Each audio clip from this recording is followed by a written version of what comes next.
Well, it's the beginning of May 2024, and we've had a fair share of luck. We've also had, well, not exactly a run of bad luck or anything like that. We've got 4 games left in the Premier League. We've still got 3 games in hand. Manchester's still 10 points ahead of us. We're playing Arsenal in the Europa League Semi Final. We're playing Chelsea in the FA Cup Final. We've already qualified for Champions League football, but there's still an opportunity for us to throw it all away. My name's FM19, and this is the Palace March, episode 61.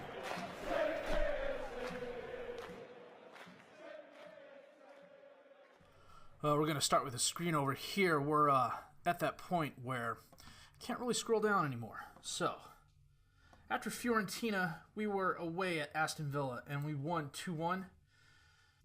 This was a game where I think the player ratings don't accurately reflect what happened. Aston Villa gave us a run for our money. William Gallas had a 45th minute goal. Centellas had a goal in the 52nd minute. Jeremy Moore got Villa close with a goal in the 56th minute. But as you can see from the match stats, they were on the attack most of the game. They had 27 shots, 9 on target. I played balanced for most of this game. We had 19 shots, 11 on target. The thing that really sunk Villa was that 16 of their shots were from distance. They were, I don't want to say afraid of getting in the goal, but I think they had, shoot on sight turned on. The instant someone saw they had an opening, they'd loft the ball in, or they'd try and drive the ball in. Centellas, a solid game. Luis, a solid game. Gubbles, another goal. He's not on the same pace he was last season, I don't think. I'll have to double check that, to be honest with you. But he's turning in another award-worthy season. The Villa game also started a run of games where we're playing games almost every other day, it seems. So the kicker has been, do I start a rotated side depending on the quality of the opponent we're playing, or do I go with my first teamers and just rest them in between games? It's been kind of 6 of one, half dozen of the other.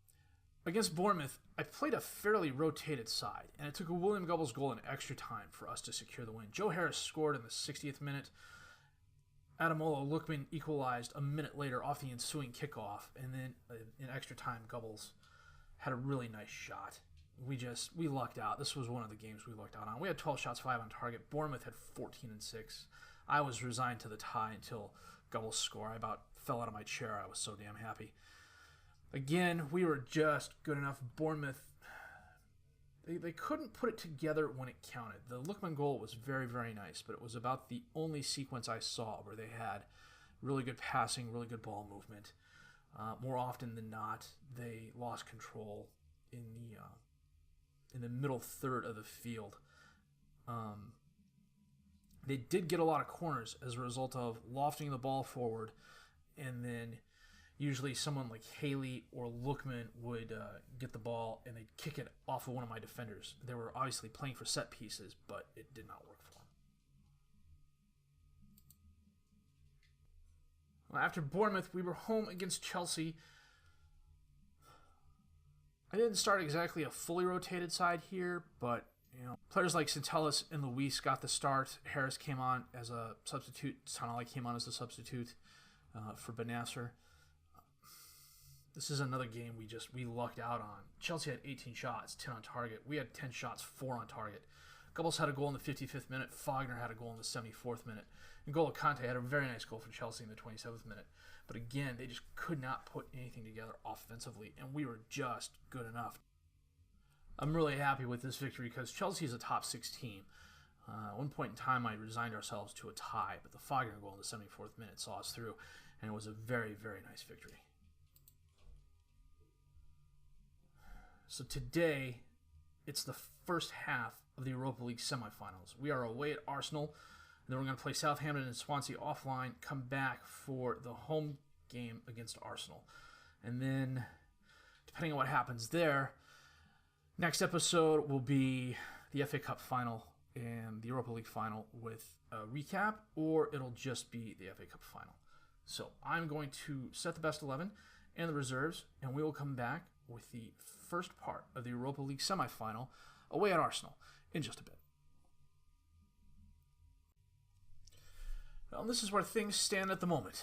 United is 7 points ahead of us. We've got 2 games in hand. Even if we win both of them, we're still a point behind. We've qualified for championship football already. The board already set next year's budgets. We've got a 1.7 million wage budget and a transfer budget, I want to say, of 124 million pounds.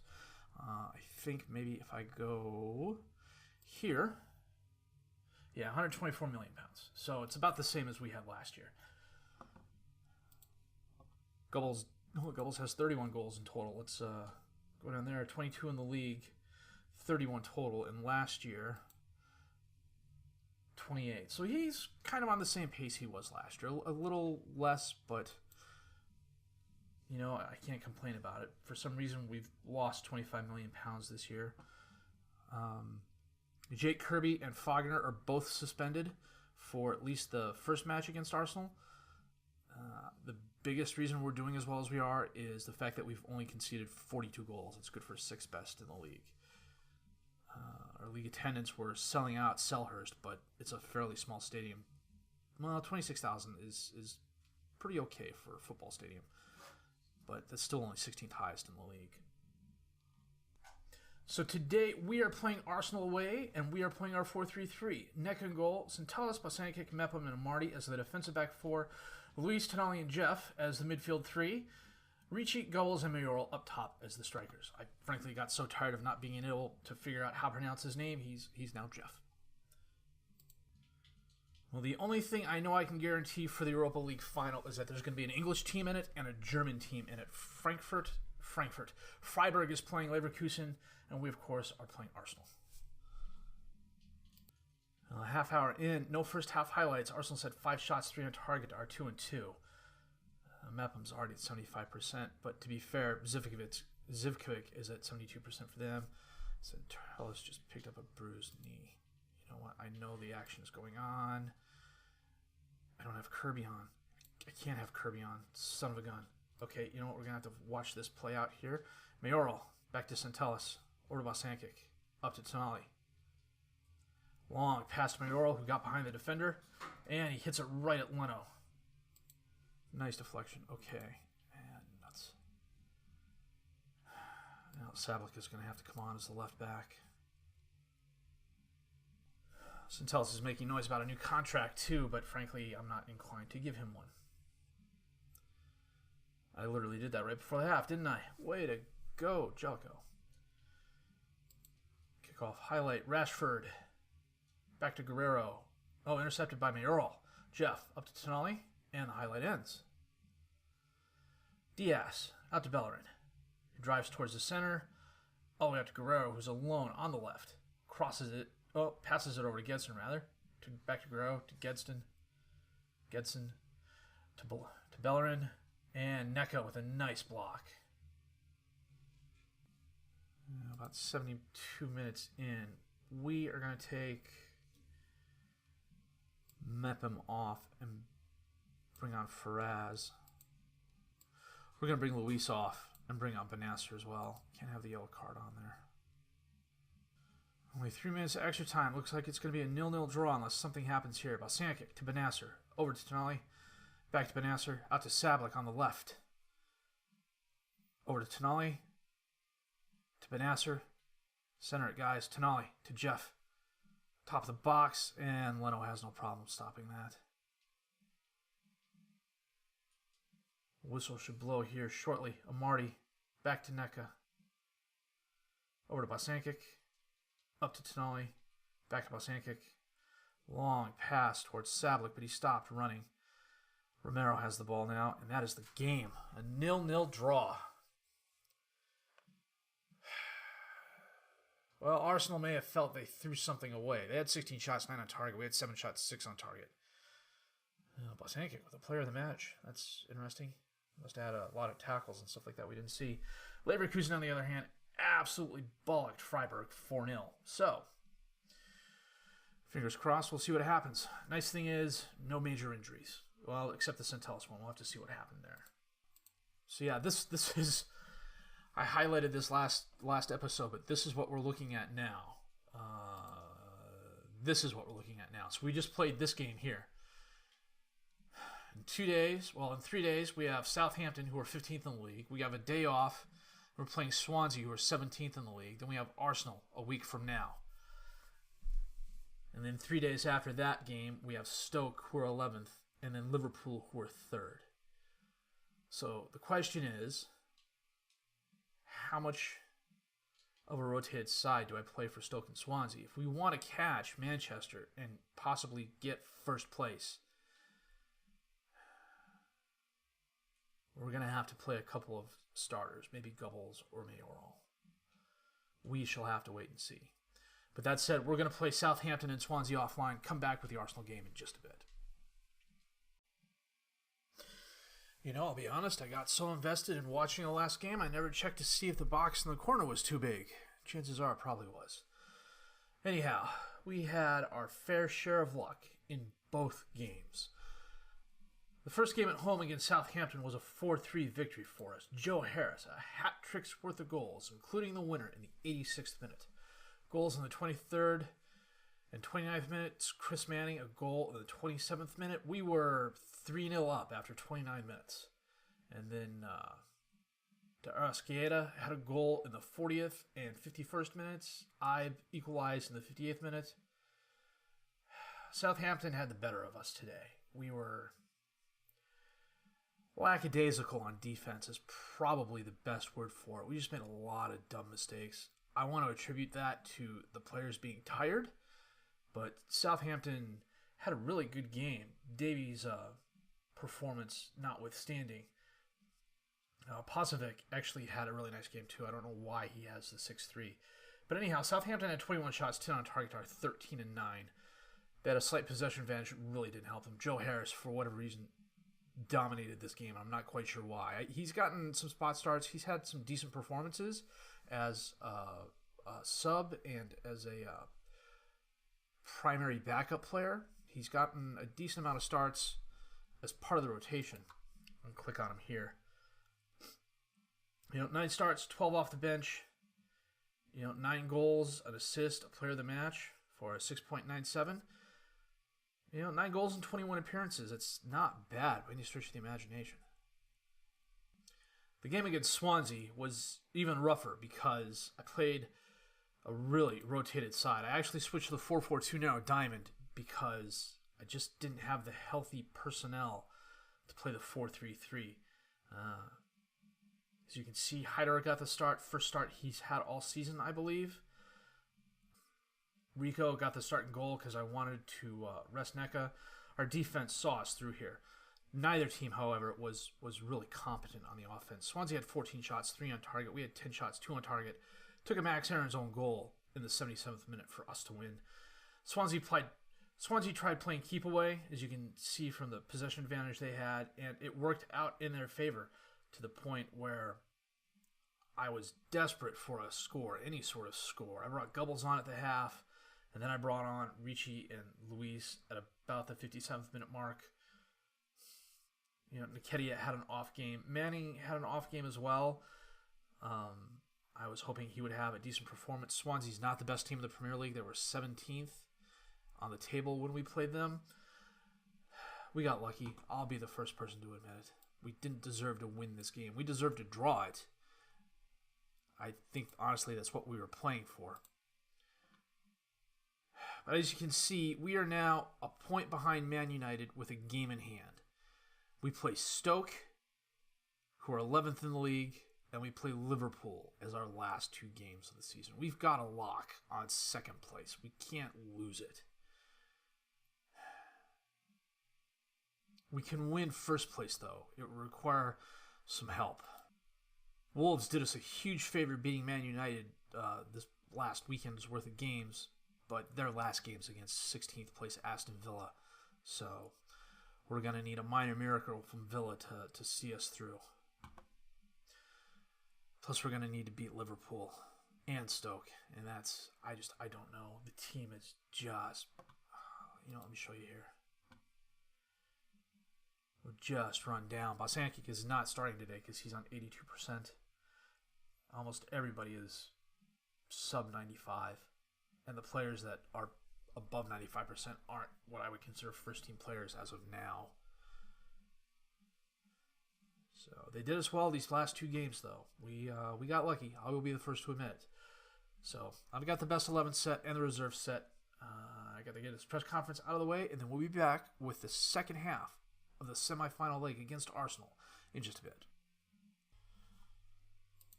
Okay, got the box moved. We are playing our 4-3-3. What else will we be playing? Neck and goal, Centellas, Faraz, Mepham, and Amari as the defensive back 4. Luis, Tonali, and Jeff as the midfield 3. Ricci, Gubbles, and Mayoral up top as the strikers.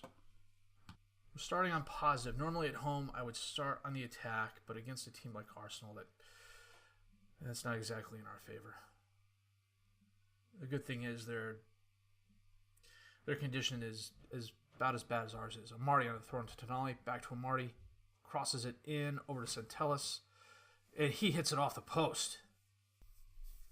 Usually Centellas doesn't take shots like that. The one time he did, he scored. Faraz, back to Centellas, up to Luis. Luis driving forward. Loses the ball to Bellerin. Zivkovic, across the field to Rashford. Challenged by Faraz, I believe, and young shot goes to the right. Half hour in, we're doing Zivkovic just outside the box, off the post. Amari clears it. Can Mayoral run it down? He can. And he is fouled by Bellerin. Is that a yellow? It's got to be a yellow. Maybe not. Okay. Coming up on halftime, we've been better than Arsenal so far. 10 shots, 6 on target. They're 5-1. I'm still going to stay on the positive. Luis sends it in, fouled. Mepham was pushed by Ramirez. Mayoral.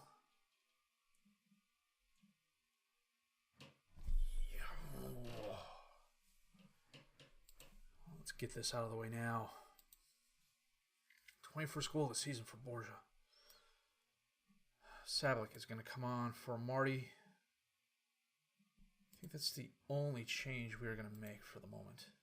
Well, Leno guessed correctly. He just couldn't get there in time. Neka, up to Tonali. Up to Mayoral. Over to Ricci. Crosses it. Gubbles is there. Oh, yes. Oh. He's not the best crosser, and more often than not, he'll kick it right at the keeper, but that was nice. Looks like it deflected off the Arsenal player there almost to get to Gubbles.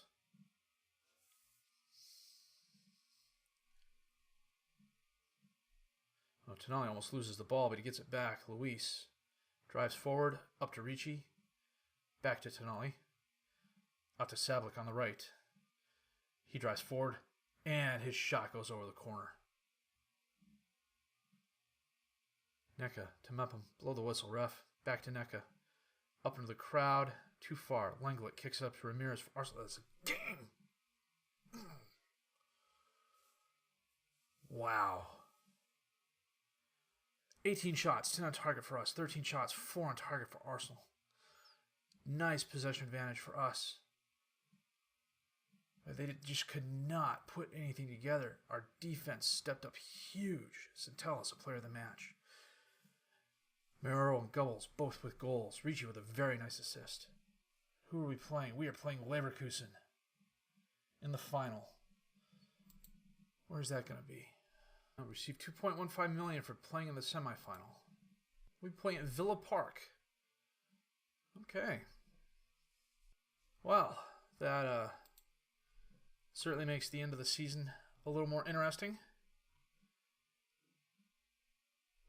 So we're going to do what I talked about at the beginning of the episode. We're going to play Stoke and Liverpool offline. That'll let us know where we stand in the Premier League. And then a double live com next episode. Chelsea in the FA Cup final, Leverkusen in the Europa League final. 21 goals this season for Borja. 12 goals, 12 assists in the Premier League, 6 goals, and an assist in the Europa League. 3 goals, 2 assists in the FA Cup. Man, I like this guy. I wish I could put into words why. I think we're a much better team with him.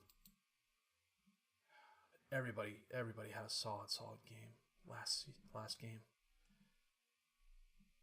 He's been a very, very good season. So, that said, I'm going to give the players a rest, at least for a day or two. And then we will be back with the FA Cup final and the Europa League final next episode. If you liked what you've seen and heard, please leave a like, subscribe to the channel for more content. Questions, criticisms, comments, leave those down below. I will answer them as fast as I can. My name is FM19. I thank you for watching.